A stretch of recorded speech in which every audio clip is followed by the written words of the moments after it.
मंदसौर में आयुष चिकित्सकों का आज आखिरी दिन रहा।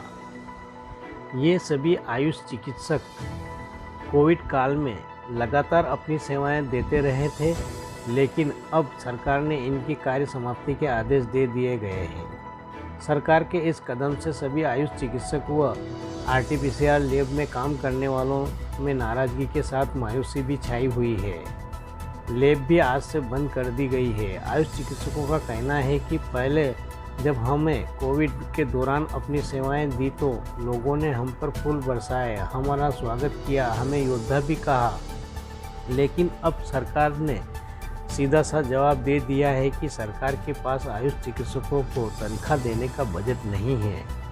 मंदसौर संवाददाता शुभम चौहान की रिपोर्ट।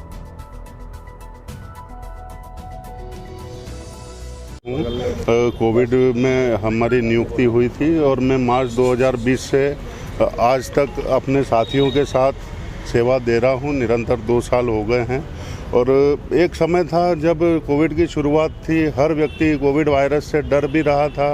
उस समय जो है हम लोगों को एक कोरोना योद्धा सम्मान से नवाजा गया। उस समय हमारे सम्मान में लोगों ने तालियां बजाई, थालियां बजाई, दिए जलाए और विमान से पुष्प वर्षा तक करवाई। और आज जो है सरकार ने 2 साल बाद कोरोना की लगभग तीसरी लहर निपट चुकी है। कोविड के नाम पे जो है सरकार ने जो है हमको एक वो सरप्राइज लेटर दिया है, जिसमें हवाला दिया गया कि अब आपके मानदेय देने के लिए हमारे पास पैसा नहीं है, बजट नहीं है, अब आप घर जाइए। क्या लगता है सरकार ने आपसे काम निकाल लिया और फ्री कर दिया? बस सरकार ने जो है हमको यूज़ एंड थ्रो वाली पॉलिसी का किया है। क्या नाम है आपका? डॉक्टर राजेश पोरा।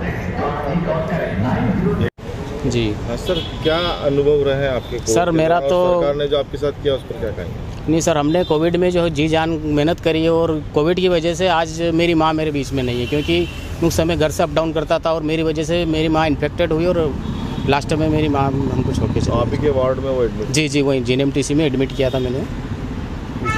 तो इतना सब कुछ होने के बाद भी सरकार का जो रवैया उस पर क्या कहेंगे आप? नहीं सर, सरकार का रवैया जो है पूरी तरह से कोविड जो योद्धाओं का जो दर्जा दिया है, कहीं ना कहीं सरकार उसके ऊपर पूरी तरह से अमल नहीं कर रही। कहीं ना कहीं जो है ना एक सिर्फ एक वो दर्जा दिया गया है, पर वास्तव में कोरोना योद्धाओं का अगर दर्जा दिया जाएगा तो उनको तभी मिलेगा जब उनको परमानेंट या स्थायी किया जाए। और मैं आयुष मेडिकल ऑफिसर। ठीक है, किस तरह से आपने पूरा दौर निकाला और आपके निजी अनुभव क्या रहा है? क्या आपने? मैंने मोस्टली नाइट ड्यूटी ही करी है, जो करीबन 13 से 14 घंटे की ड्यूटी होती थी मेरी। और उसी नाइट ड्यूटी करने के बाद जब घर जाता था तो पिताजी और माताजी के साथ में ही रहते थे। उन्हीं के दौरान पिताजी भी पॉजिटिव हुए हैं, हो सकता है मेरी गलती की वजह से हुए हों। और यही मंदसौर जिला चिकित्सालय में एडमिट कराया गया था, जिसका उनको बाद में इंदौर में उनके देहांत हो चुका है कोविड की वजह से। तो मैं चाहता हूँ सरकार हम जैसे लोगों की भी सुने कि जब आपका काम की वजह से हमको रखा गया था और आप जब आपका काम पूरी तरह से समाप्त हो रहा है तो आपको ऐसा लगता है कि इनकी कोई ज़रूरत नहीं है, तो हमें सुना जाए और हमें कम से कम सुविधा या परमानेंट किया जाए। आपका नाम? डॉक्टर सोनू कुमार जोशी है। मैं आरटीपीसीआर लैब मंदसौर में साइंटिस्ट पोस्ट पे हूँ।